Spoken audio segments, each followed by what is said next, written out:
Hali gani ndugu mtazamaji, ufuatao ni utabiri wa hali ya hewa wa saa 24 zijazo kuanzia saa 3 usiku wa leo kutoka mamlaka ya hali ya hewa Tanzania. Langu jina ni Desderi Moses.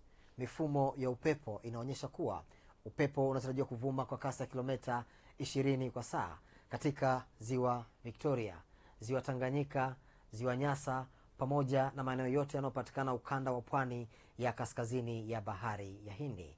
Kwa upande wa maeneo yanayopatikana ukanda wa pwani ya kusini ya bahari ya Hindi, upepo unatarajiwa kuvuma kwa kasi ya kilomita 30 kwa saa na hali ya bahari ikitarajiwa kuwa na mawimbi madogo hadi makubwa kiasi.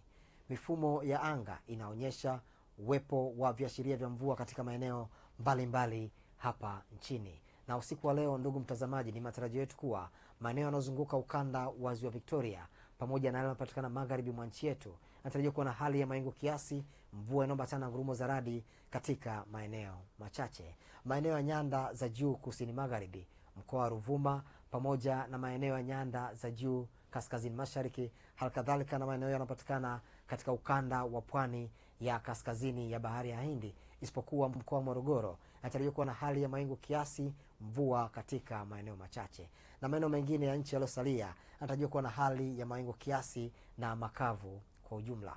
Kwa hapo kesho, ni matarajio yetu kuwa maeneo ya mikoa ya Dodoma, Singida, Arusha, Kilimanjaro pamoja na mkoa wa Manyara yanatarajiwa kuwa na hali ya mawingu kiasi, mvua katika maeneo machache na vipindi vya jua. Na maeneo mengine ya nchi yaliyosalia, ndugu mtazamaji, yanatarajiwa kuwa na hali ya mawingu kiasi, mvua inayoambatana na ngurumo za radi katika maeneo machache na vipindi vya jua.